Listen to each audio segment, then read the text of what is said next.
శ్రీకృష్ణుడి రాయభారం విఫలమైంది. మహాభారత యుద్ధం అనివార్యమైంది. కౌరవులు యుద్ధ సన్నాహాలు చేసి అన్ని ప్రాంతాల నుండి 11 అక్షౌహిణుల సైన్యాన్ని సమీకరిస్తారు. అలాగే పాండవులు కూడా అన్ని ప్రాంతాల నుండి 7 అక్షౌహిణుల సైన్యాన్ని సమీకరిస్తారు. భరతఖండంలో ఉన్న అన్ని రాజ్యాలు, రాజులు ఏదో ఒక పక్షాన యుద్ధంలో పాల్గొనాల్సి వచ్చింది. ద్వారక, కాశీ, కేకయ, మగధ, మత్స్య, ఛేది, పాండ్య, చోళ, కేరళ, యదు మొదలగు రాజ్యాలు పాండవుల పక్షం వహిస్తే అంగ, సింధుదేశం, మాహిష్పతి, అవంతి, మద్ర, గాంధారం, బహ్లిక, కాంభోజ, ప్రాగ్జ్యోతిష్య రాజు మరికొన్ని రాజ్యాలు కౌరవుల పక్షాన యుద్ధంలో పాల్గొన్నాయి. విదర్భరాజు రుక్మి, బలరాముడు మాత్రమే ఈ యుద్ధంలో తటస్థులుగా ఉన్నారు. యుద్ధానికి ముందు భీష్ముని మార్గదర్శకత్వంలో ఇరు సైన్యాధ్యక్షులు ధర్మయుద్ధ నియమాలను విధించారు. ఈ నియమాల ప్రకారం సూర్యోదయంతో యుద్ధం మొదలుపెట్టి సూర్యాస్తమయంతో విరమించాలి. ఒక వీరునితో ఒకే వీరుడు తలపడాలి. అనేక మంది కలిసి ఒక వీరునితో పోరాడరాదు. రథికులు రథికులతో, ఆశ్వికులు ఆశ్వికులతో, గజబలం గజబలంతో, పదాతులు పదాతులతో మాత్రమే యుద్ధం సాగించాలి. యుద్ధ వాయిద్యాలు మ్రోగించే వారిని చంపరాదు. వాగ్యుద్ధం కోరే వారిపై శస్త్రాలను సంధించరాదు. అలసిన వారిని, గాయపడిన వారిని, పారిపోతున్న వారిని, యుద్ధంలో పాల్గొనని మనిషి లేదా జంతువును చంపరాదు. శరణు వేడిన వారిని వధించరాదు. అయితే శరణార్థి యుద్ధ ఖైదీగా బానిసగా ఉంటాడు. ఇవి నియమాలు. అయితే ఈ యుద్ధ నియమాలన్నిటినీ ఇరుపక్షాలు చాలాసార్లు ఉల్లంఘించారు. ఇక ఈ యుద్ధంలో భీష్మ, ద్రోణ, అర్జున, కర్ణ, అభిమన్యు మొదలగు వీరులు ధనుర్బాణాలు వాడితే భీమ, దుర్యోధనులు గదను, ధర్మరాజు శల్యుడు శూలాన్ని వాడారు. ఇవి కాక కత్తులు, బాకులు మొదలైన చాలా రకాల ఆయుధాలను కూడా ఉపయోగించారు. కౌరవ సైన్యం తరపున సర్వ సైన్యాధిపత్యం వహించమని భీష్ముడిని దుర్యోధనుడు అభ్యర్థిస్తాడు. భీష్ముడు అంగీకరించి కర్ణుడు అసలు యోధుడే కాదంటూ అవమానిస్తాడు. చివరకు కర్ణుడు భీష్ముడు ఉన్నంత వరకు తాను యుద్ధ రంగంలోకి రానని శపథం చేసి వెళ్లిపోతాడు. ఆ తర్వాత దుర్యోధనుడు భీష్ముడిని సర్వ సైన్యాధిపతిగా అభిషేకిస్తాడు. కౌరవ సైన్యంలో ద్రోణుడు, అతని కుమారుడు అశ్వత్థామ, కౌరవుల బావమర్ది జయద్రథుడు, కృపాచార్యుడు, కృతవర్మ, శల్యుడు, సుదక్షిణుడు, భూరిశ్రవుడు, బాహ్లికుడు, శకుని మొదలగు మహావీరులు యుద్ధంలో పాల్గొన్నారు. వీరిలో కొందరు ధృతరాష్ట్రుని మీద విశ్వాసంతోనూ, కొందరు హస్తినాపురము మీద విశ్వాసంతోనూ కౌరవులకు సహాయపడతారు. ఇక పాండవులు తమ సైన్యాన్ని 7 అక్షౌహిణులుగా విభజించారు. ఒక్కొక్క అక్షౌహిణికి ద్రుపదుడు, విరాటుడు, దృష్టద్యుమ్నుడు, శిఖండి, సాత్యకి, చేకితానుడు, భీములను సైన్యాధిపతులుగా నియమించారు. అందరి సమ్మతితో దృష్టద్యుమ్నుని సర్వ సైన్యాధిపతిగా శ్రీకృష్ణుడు నియమించాడు. మొదటి రోజు యుద్ధం ప్రారంభానికి ముందు కౌరవసేన పశ్చిమాభిముఖంగా నిలబడగా పాండవసేన తూర్పు ముఖంగా మోహరించింది. కౌరవసేనను సర్వతోముఖ వ్యూహంలో మోహరించారు. ఏనుగులు దాని దేహంగా, రాజులు శిరస్సుగా, ఆశ్విక దళం ఇరువైపుల ఉన్నాయి. భీష్ముడు, తన మహారథికులైన ద్రోణుడు, బాహ్లికుడు కృపులతో వెనుక భాగాన ఉన్నాడు. ఇటు ధర్మరాజు, అర్జునుడు పాండవుల సేనను వజ్రవ్యూహంగా మోహరించారు. తమ సేన కౌరవ సేన కంటే చిన్నది కావడాన్ని తమ సైనికుల్లోనే ప్రతి ఒక్కరూ వీలైనంత ఎక్కువ మంది శత్రు సైనికులను ఎదుర్కొనేలా వారి వ్యూహాన్ని రచించారు. ముందు వరుసల్లో ఉండి పోరాడే సైనికుల వెనుక ధనస్సులు ప్రయోగించేవారు దాగి తమ బాణవర్షంతో శత్రువును నివ్వెరపరిచే వ్యూహం ఇది. ముందున్న సైనికులు కత్తులు, గొడ్డళ్ళు, గదలు, బల్లేల వంటి ఆయుధాలతో పోరాడేవారు. కౌరవసేనలో 10 అక్షౌహిణులను ప్రధాన విభాగంగా మోహరించగా 11వ అక్షౌహిణిని నేరుగా భీష్ముని నియంత్రణలో ఉంచారు. భీష్ముని రక్షణ ఈ సేన లక్ష్యాల్లో ఒకటి. దుర్యోధనుడు తన ఆశలన్నిటినీ సర్వ సైన్యాధిపతి అయిన భీష్ముని పైనే పెట్టుకున్నాడు కాబట్టి అతడి వ్యూహానికి ఆ మహాయోధుడి క్షేమమే కీలకం. దుశ్శాసనుడు భీష్ముని రక్షక దళానికి అధిపతి. భీష్ముడు ఒక ప్రకటన చేశాడు. పోరాటం ప్రారంభం కాబోతుందని, కావాలంటే ఏ యోధుడైనా పార్టీ మారే అవకాశం కల్పిస్తున్నానని ప్రకటించాడు. భీష్ముని ప్రకటన తర్వాత ధృతరాష్ట్ర కుమారులలో ఒకరైన యయుత్సుడు పాండవులతో చేరిపోయాడు. ఇక రెండు సైన్యాలు మోహరించి ఉండగా ఎదురుగా ఉన్న కౌరవ సైన్యంలోనే తాత భీష్ముడు, గురువు ద్రోణుడు మొదలైన వారిని చూశాడు అర్జునుడు. అంతేకాదు 100 మంది సోదరులతో సహా బంధుగణం మొత్తాన్ని, అశ్వత్థామ వంటి మిత్రులను కూడా శత్రు సైన్యంలో గమనించి దుఃఖంతో నిరాశలో కూరుకుపోయి దిక్కుతోచక చేష్టలుడిగిన అర్జునుడు మార్గదర్శనం కోసం తన సారథి, గురువు, మిత్రుడు అయిన శ్రీకృష్ణుణ్ణి వేడుకున్నాడు. కృష్ణుడు అర్జునుడి నిరాశను పోగొట్టి కర్తవ్యాన్ని బోధించి అతన్ని సమరోన్ముఖుణ్ణి చేశాడు. కృష్ణుడి ఈ బోధనలే భగవద్గీతగా రూపొందాయి. ఈ యుద్ధం ధర్మానికి, అధర్మానికి మధ్య జరుగుతున్న పోరుగా అభివర్ణిస్తూ ధర్మస్థాపన కోసం అధర్మ పక్షం వహించిన వారెవరినైనా సంహరించాల్సిందేనని, అది అర్జునుడి కర్తవ్యమని కృష్ణుడు బోధించాడు. ప్రతిఫలాన్ని ఆశించకుండా తన కర్మను ఆచరించాలని కూడా బోధించాడు. ధర్మస్థాపన కోసం ప్రతి యుగంలోనూ తాను అవతరిస్తానని బోధించిన కృష్ణుడు తన విశ్వరూపాన్ని అర్జునునికి చూపించాడు. ఆ తర్వాత ధర్మరాజు అకస్మాత్తుగా తన ఆయుధాలను, కవచాలను వదిలి చేతులు జోడించి శత్రుపక్షం వైపు నడుచుకుంటూ వెళ్ళాడు. పాండవులు, కౌరవులు కూడా అతడి చర్యకు విస్తుపోయారు. కత్తి దూయకముందే లొంగిపోతున్నాడేమో అని దుర్యోధనుడు సంబరపడ్డాడు. కాని విజయం పొందేలా నన్ను ఆశీర్వదించమని తాత భీష్మునికి ధర్మజుడు పాదాభివందనం చేసి తాత ఆశీర్వాదం పొంది ధర్మజుడు తన స్థానానికి తిరిగి వచ్చాడు. ఇక అర్జునుడు యుద్ధం ప్రారంభానికి సూచనగా దేవదత్త అనే తన శంఖాన్ని దిక్కులు పిక్కటిల్లేలా ఊదాడు. ఇక యుద్ధం మొదలైంది. ఇరు సైన్యాలు సమరోత్సాహంతో ముందుకు దూకాయి. భీష్ముడు పాండవ సేనను చిన్నాభిన్నం చేశాడు. అర్జునుడి పుత్రుడైన అభిమన్యుడు భీష్ముణ్ణి ఎదుర్కొని అతడి అంగరక్షకులను ఓడించి కౌరవ సర్వ సైన్యాధ్యక్షునితో ద్వంద్వ యుద్ధానికి తలపడ్డాడు. ఆనాటి యుద్ధంలో పాండవులు దాదాపు 10,000 మంది సైనికులను నష్టపోయారు. విరాటరాజు కుమారులైన ఉత్తరుడు శల్యుని చేతిలో, శ్వేతాను భీష్ముడి చేతిలో చనిపోయారు. రెండవ రోజు యుద్ధం. కౌరవ సేన ఇనుమడించిన విశ్వాసంతో రెండవ రోజు పాండవ సేనను ఎదుర్కొంది. తమ సేనలో ఉత్సాహాన్ని నింపేందుకు అర్జునుడు భీష్ముణ్ణి చంపాలని నిర్ణయించుకున్నాడు. కృష్ణుడు రథాన్ని భీష్ముని రథం దిశగా నడిపించాడు. భీష్మునితో ద్వంద్వ యుద్ధం చేసేందుకు అర్జునుడు చేసిన ప్రయత్నాన్ని భీష్ముని రక్షక దళం భగ్నం చేసింది. ఎట్టకేలకు అర్జునుడు, భీష్ముడు ఒకరినొకరు ఢీకొని అనేక గంటల పాటు భయంకరంగా యుద్ధం చేశారు.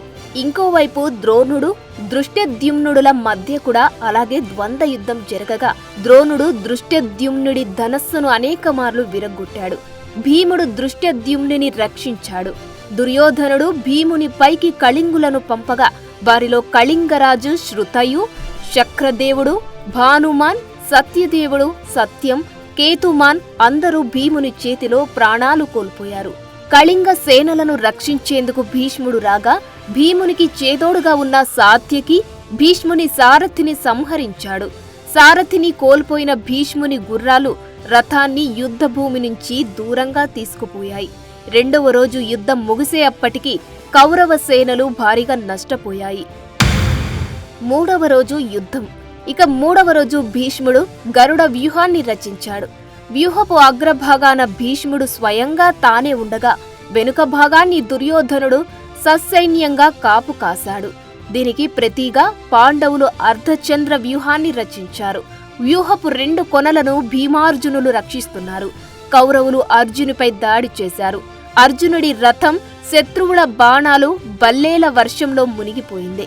ఆ దాడిని ఎదుర్కొంటూ అర్జునుడు తన బాణాలతో రథం చుట్టూ కోట నిర్మించాడు. ఇంకోవైపు అభిమన్యుడు, సాత్యకి కలిసి శకునికి చెందిన గాంధార సేనలను ఓడించారు.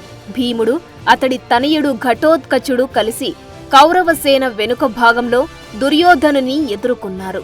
భీముడి దాటికి దుర్యోధనుడు తన రథంలో మూర్ఛిల్లాడు.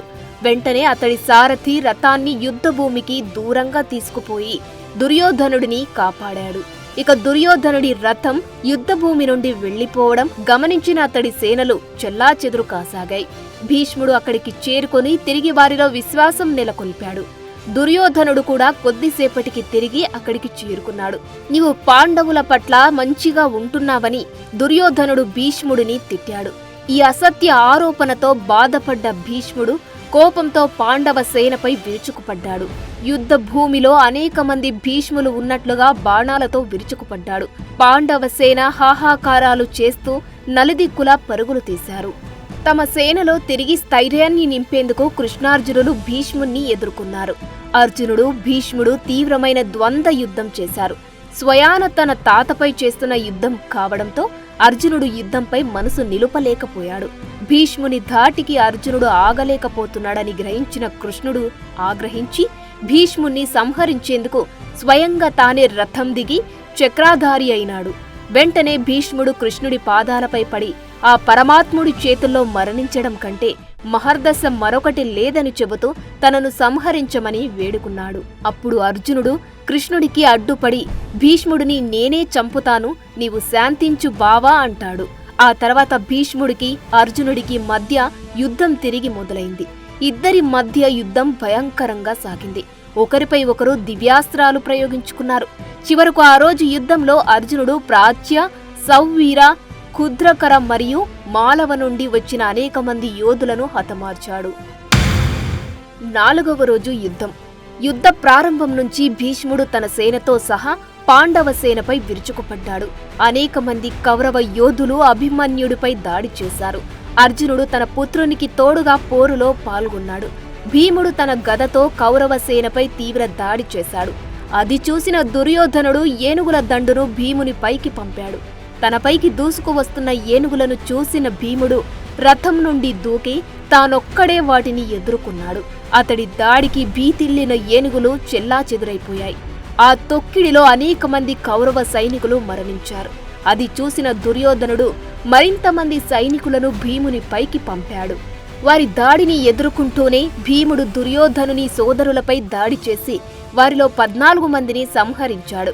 ఈ పోరులో రొమ్ములో బాణం గుచ్చుకొని భీముడు రథంలో కూలబడ్డాడు. అది చూసిన భీముడి కొడుకు ఘటోత్కచుడు వీరావేశంతో కౌరవ సేనపై దాడి చేశాడు. ఘటోత్కచుని మాయా యుద్ధంతో కౌరవ సేన కకావికలమైంది. ఘటోత్కచుణ్ణి ఆ స్థితిలో ఎవరూ ఎదుర్కొనలేరని తెలిసిన భీష్ముడు తన సేనను వెనక్కి రావాల్సిందిగా ఆదేశించాడు. సోదరులను కోల్పోయి దుఃఖంలో ఉన్న దుర్యోధనుడు 4వ రోజు రాత్రి భీష్ముని వద్దకు వెళ్లాడు. తమ కంటే పెద్ద సేనను ఎదుర్కొంటూ కూడా పాండవులు యుద్ధంలో ఎలా నిలబడగలుగుతున్నారు, ఎలా జయం పొందుతున్నారు అంటూ దుర్యోధనుడు భీష్ముణ్ణి ప్రశ్నించాడు. పాండవుల పక్షాన ధర్మం ఉందని చెబుతూ పాండవులతో సంధి చేసుకోమని భీష్ముడు దుర్యోధనునికి చెబుతాడు. 5వ రోజు యుద్ధం. యుద్ధం మొదలు కాగానే ఊచకోత కొనసాగింది. భీష్ముడి దాడిలో పాండవ సేన బాగా నష్టపోయింది. ద్రోణుడి దాడిని ఎదుర్కొన్న సాత్యకి అతడికి ఎదురు నిలవలేకపోయాడు. భీముడు అక్కడికి చేరుకొని సాత్యకిని రక్షించాడు. సాత్యకి 10 మంది కుమారులను భూరిశ్రవుడు చంపేశాడు. ఇంకోవైపు అర్జునుడు వేల మంది కౌరవ సైనికులను సంహరించాడు. ఊహకందని ఊచకోత ఆ రోజు కురుక్షేత్రంలో కొనసాగింది. పాండవుల పక్షంలో భీముడు, అభిమన్యుడు, అర్జునుడు చెలరేగిపోయారు. కౌరవుల పక్షంలో భీష్ముడు, భూరిశ్రవుడు విజృంభించారు. అర్జునుడు 25,000 మంది రథసారథులను చంపేశాడు. 6వ రోజు యుద్ధం. ఈ రోజు యుద్ధంలో కౌరవులు పక్షి ఆకారంలో ఉండే క్రౌంచ వ్యూహాన్ని అమలు చేయగా పాండవులు మకర ఆకారంలో తమ సైన్యాన్ని ఏర్పాటు చేసుకున్నారు. ద్రోణుడు అంచనాల కందని మారణ కాండను సృష్టించాడు. ద్రుపదుడు, ద్రోణుడు తలపడ్డారు. ఆ తర్వాత ద్రోణాచార్యుని రథసారథి చనిపోతాడు. భీముడు, పాండవుల కొడుకులు 5గురు కౌరవులను ముప్పు తిప్పలు పెట్టించారు. నకులుడి కొడుకు శాతానికుడు అద్భుతంగా యుద్ధం చేశాడు. మరోవైపు భీష్ముడు పాండవుల మిత్రుడైన పాంచాల రాజు సైనికులపై భీకర దాడి చేశాడు. భీష్ముడు వారిపై బాణాల వర్షం కురిపించాడు. పాంచాల రాజు మొత్తం సైన్యాన్ని చంపేశాడు. పాండవ శిబిరానికి చాలా నష్టం కలిగించాడు. ఈ రోజున భీష్ముడి పోరాటాన్ని చూసి యోధులందరూ ఆశ్చర్యపోయారు. భీష్ముడు ఎంత బలవంతుడు, కౌరవ పక్షానికి అతను ఎంత కీలకమైనవాడో దుర్యోధనుడు తెలుసుకున్నాడు. 7వ రోజు యుద్ధం. ఈ రోజు కౌరవ సైన్యం ఒక మండల వ్యూహాన్ని రూపొందించింది. ఇది వృత్తాకార ఆకారాన్ని పోలి ఉంటుంది.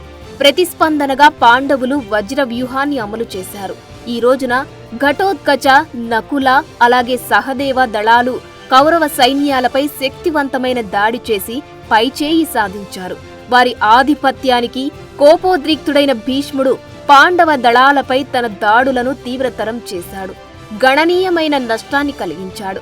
మరోవైపు భగద్దత్తుడు ఘటోత్కచుణ్ణి తరిమేశాడు. సాత్యకి అలంబసుడిని తరిమేశాడు. ధర్మరాజు ధాటికి శృతాయువు పారిపోయాడు. సుశర్మ అర్జునుడిని ఢీకొన్నాడు. దురదృష్టవశాత్తు పాండవ పక్షం భారీ నష్టాలను చవిచూసింది. ముఖ్యంగా విరాట కుమారుడు శంఖు మరణంతో యుద్ధభూమిలో వారి బాధలను మరింత పెంచింది. ఇంతలో అర్జునుడి రెండవ భార్య ఉలూపి కుమారుడైన ఐరావత్ కౌరవ యోధులు వింద మరియు అనువిందలను యుద్ధంలో ఓడిస్తాడు. ఈ విజయాలు పాండవ సేనలో ధైర్యాన్ని నింపాయి.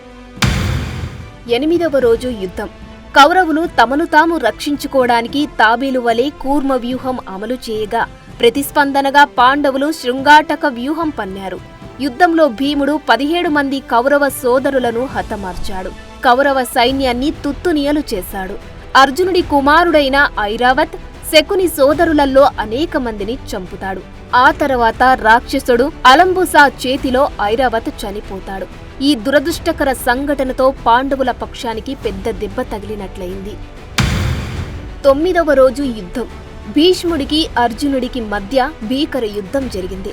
భీష్ముని ప్రతాపాన్ని తట్టుకోవడం అర్జునుడికి సాధ్యం కాలేదు. అనేక అస్త్రశస్త్రాలతో అర్జునుడిని గాయపరిచాడు. రథసారథిగా ఉన్న శ్రీకృష్ణుడిపై బాణాలు ప్రయోగించాడు. రథాన్ని పాడు చేశాడు. మండే అగ్నిలా ఉన్న భీష్ముని ప్రతాపాన్ని చూసి అర్జునుడు సైతం ఆశ్చర్యపోయాడు. దాడులతో విసుగు చెందిన శ్రీకృష్ణుడు భీష్ముని సంహరించాలనుకున్నాడు. యుద్ధంలో పోరాడనన్న తన వాగ్దానాన్ని సైతం పక్కన పెట్టి రథచక్రంతో భీష్ముడిపై దాడి చేయడానికి ప్రయత్నించాడు. కాని అర్జునుడు శ్రీకృష్ణుడిని ఆపి భీష్ముణ్ణి ఓడిస్తానని వాగ్దానం చేశాడు. అప్పుడు శ్రీకృష్ణుడు ఆగిపోయాడు. యుద్ధ రంగంలో భీష్ముడు ఉన్నంత వరకు ఆ యుద్ధంలో గెలవడం సాధ్యం కాదనుకున్న పాండవులు ఆ రాత్రి భీష్ముణ్ణి ప్రార్థించారు. మిమ్మల్ని చంపే మార్గం చెప్పమని ధర్మరాజు కోరగా, నాకు నా తండ్రి ఇచ్చా మృత్యువు వరాన్ని ఇచ్చాడని, దాని ప్రకారం నన్నెవరూ చంపలేరని, నేను కోరుకున్నప్పుడు మాత్రమే చస్తానని చెప్పాడు. అయితే ఆడ మగ కాని వారి మీద నేను బాణాలు ప్రయోగించనని, అప్పుడు నేను అస్త్ర సన్యాసం చేస్తానని సలహా ఇస్తాడు. 10వ రోజు యుద్ధం. భీష్ముడు పాంచాల అలాగే మత్స్య రాజ్యాల సైన్యాన్ని ఓడించాడు. పాండవులకు చాలా నష్టం కలిగించాడు. చివరకు అర్జునుడిపై బాణాల వర్షం కురిపించాడు. అప్పుడు అర్జునుడు తెలివిగా శిఖండిని ముందుకు తీసుకువస్తాడు. శిఖండిని చూడగానే భీష్ముడు అస్త్ర సన్యాసం చేస్తాడు.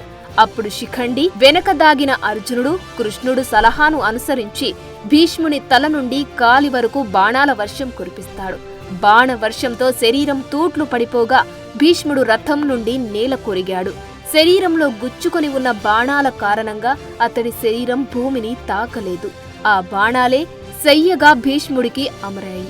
భీష్ముడు అంపశయ్యపై పడ్డాడని తెలిసిన కౌరవులు పాండవులు యుద్ధం ఆపి భీష్ముని చుట్టూ చేరారు. భీష్ముని కోరికపై అర్జునుడు 3 బాణాలను ప్రయోగించి తలకు దిండుగా అమర్చాడు.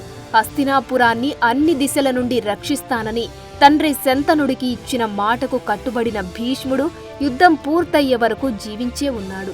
ధర్మరాజుకు రాజధర్మాలను బోధించాడు. విష్ణు సహస్రనామాలను స్వయంగా కృష్ణుడికి వినిపించాడు. తర్వాత తనను చూడడానికి వచ్చిన కర్ణుడిని చూచి క్షమించుమని కోరాడు. యుద్ధంలో నీవు నేను కలిసి పోరాడితే పాండవులు చనిపోతారని తెలిసి కావాలని నిన్ను అవమానించి యుద్ధ రంగానికి రాకుండా ఆపానని, ఇక నీవు దుర్యోధనుడి తరపున యుద్ధం చేయమని కర్ణుడిని కోరతాడు. స్వచ్ఛంద మరణ వరాన్ని పొంది ఉన్న భీష్ముడు ఆ అంపశయ్యపైనే శయనించి ఉత్తరాయణ పుణ్యతిథులు ప్రవేశించిన తర్వాత మరణిస్తాడు. For more videos like this, subscribe Big TV channel.